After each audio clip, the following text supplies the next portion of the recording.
Have you ever noticed that the things we fear the most are often the things we try the hardest not to look at? We avoid them. We suppress them.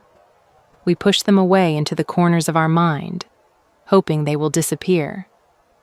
But what if fear doesn't disappear when we ignore it? What if it grows? In Norse mythology, there is a great wolf named Fenrir, a creature so powerful, so unpredictable, that even the gods themselves were afraid of him. They didn't destroy him. They didn't face him. They tried to bind him. And that decision, to control fear instead of understand it, changed everything.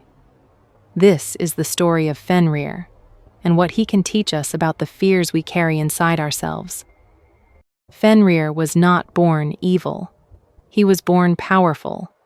He was the son of Loki, the trickster god, and a giantess, a being that stood outside the natural order of gods and humans. From the moment Fenrir was born, the gods sensed something unsettling about him, not because he had done anything wrong, but because of what he might become. They watched him grow, and he grew fast. Every day he became larger, stronger, more difficult to control. Soon Fenrir was no longer a playful creature. He became a force, a presence, a future threat.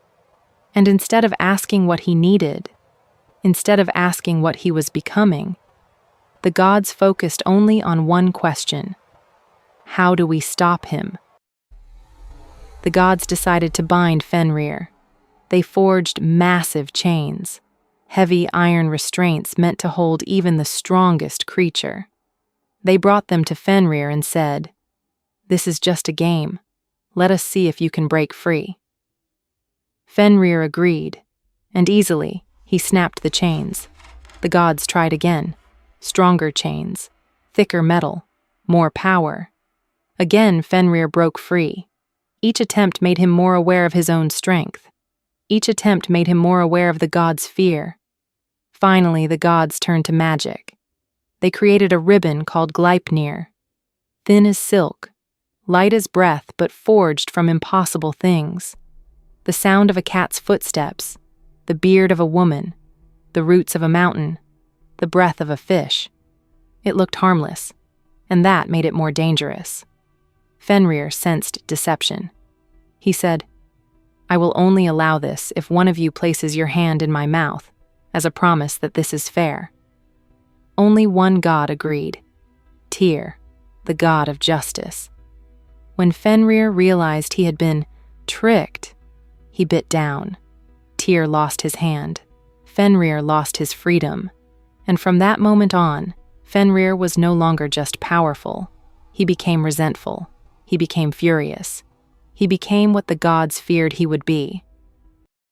This is where the myth becomes deeply human.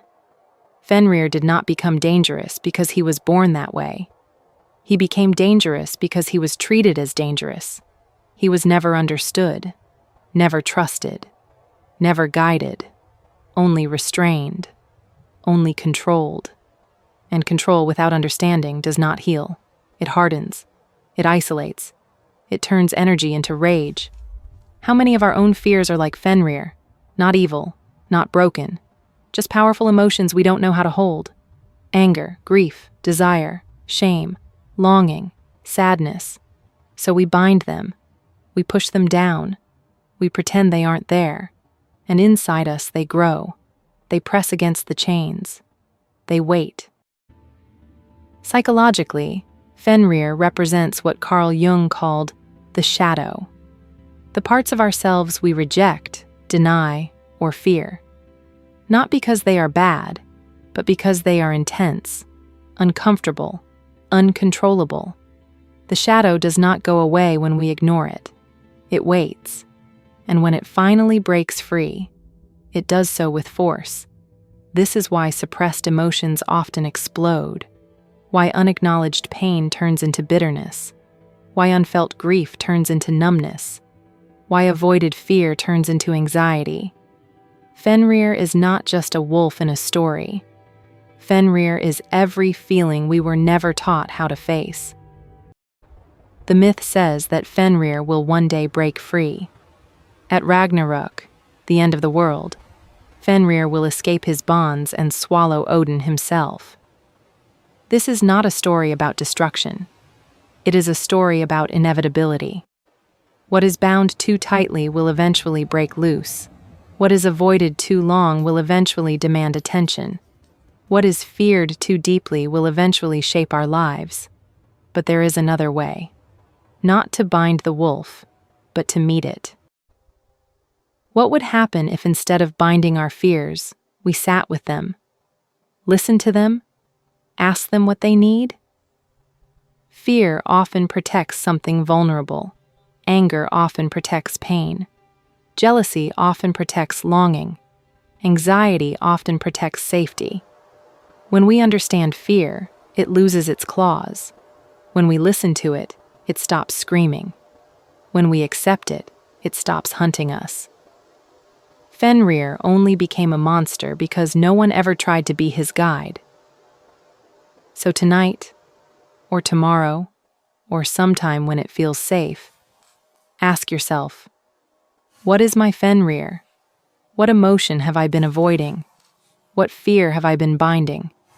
What part of me have I decided is too much? And what would happen if, instead of restraining it, I tried to understand it? If this story resonated with you, I'd love to hear your thoughts. You can share in the comments. What is one fear you've been avoiding? And what might happen if you faced it? And if you enjoy myths as mirrors for the soul, subscribe to this channel for more stories like this. Thank you for being here.